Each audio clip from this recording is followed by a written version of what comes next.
नमस्कार दोस्तों, आप सभी का एक बार फिर स्वागत है। आज मैं एक ऐसे रणवीर योद्धा के बारे में बात करने वाला हूँ, जो भगवान परशुराम जैसे गुरु का शिष्य था। हाँ, मैं बात कर रहा हूँ दानवीर कर्ण के बारे में। तो चलो शुरू करते हैं।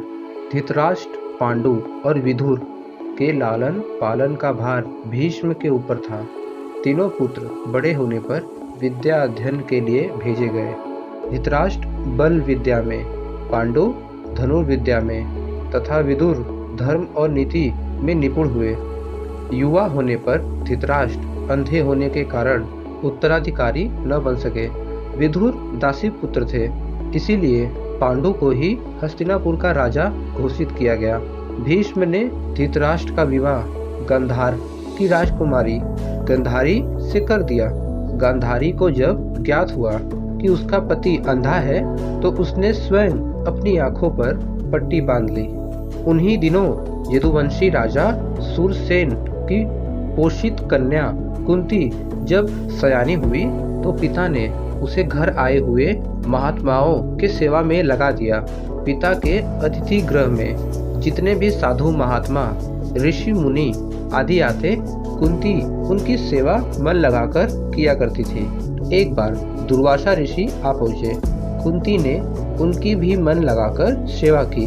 कुंती की सेवा से प्रसन्न होकर दुर्वासा ऋषि ने कहा, पुत्री, मैं तुम्हारी सेवा से अत्यंत प्रसन्न हूँ।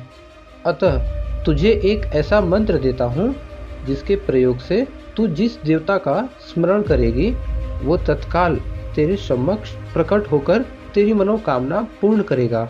इस प्रकार दुर्वासा ऋषि कुंती को मंत्र प्रदान करके चले गए। एक दिन कुंती ने उस मंत्र की सत्यता की जांच करने के लिए एकांत स्थान पर बैठकर उस मंत्र का जाप करते हुए सूर्य देव का स्मरण किया। उसी क्षण सूर्य देव वहां प्रकट होकर बोले, देवी, मुझे बताओ कि तुम मुझसे किस वस्तु की अभिलाषा करती हो। मैं तुम्हारी अभिलाषा अवश्य पूर्ण करूंगा।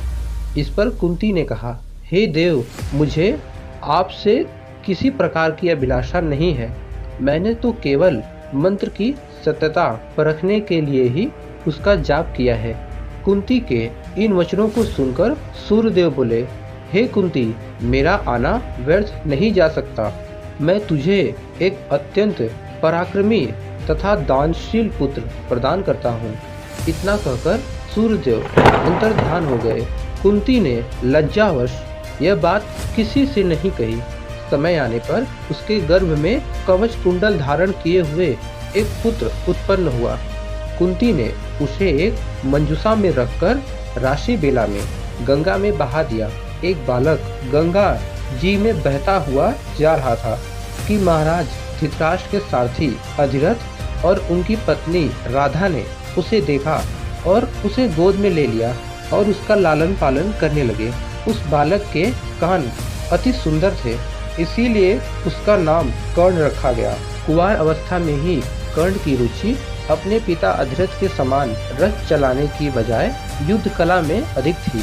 कर्ण और उसके पिता अधिरथ आचार्य द्रोण से मिले, जो कि उस समय युद्ध कला के सर्वश्रेष्ठ आचार्य में से एक थे।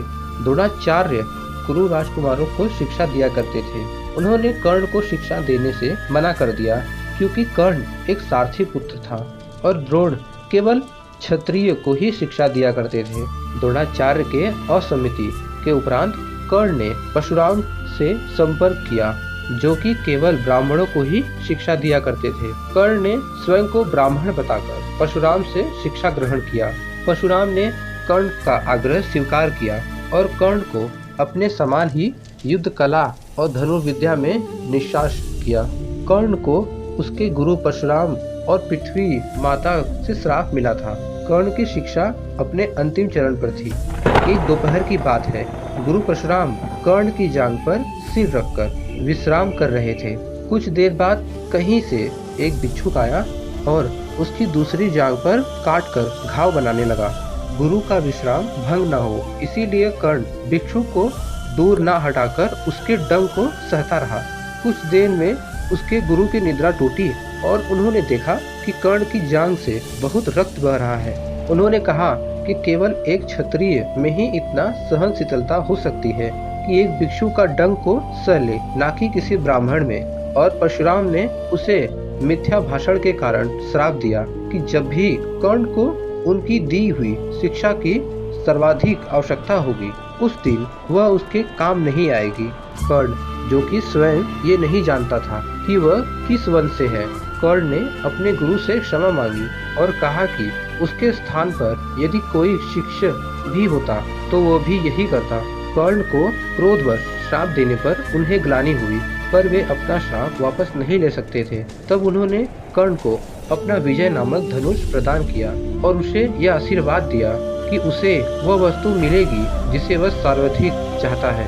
कुछ लोक कथाओं में माना जाता है कि भिक्षु के रूप में स्वयं इंद्र थे, जो उसकी वास्तविक क्षेत्रीय पहचान को उजागर करना चाहते थे।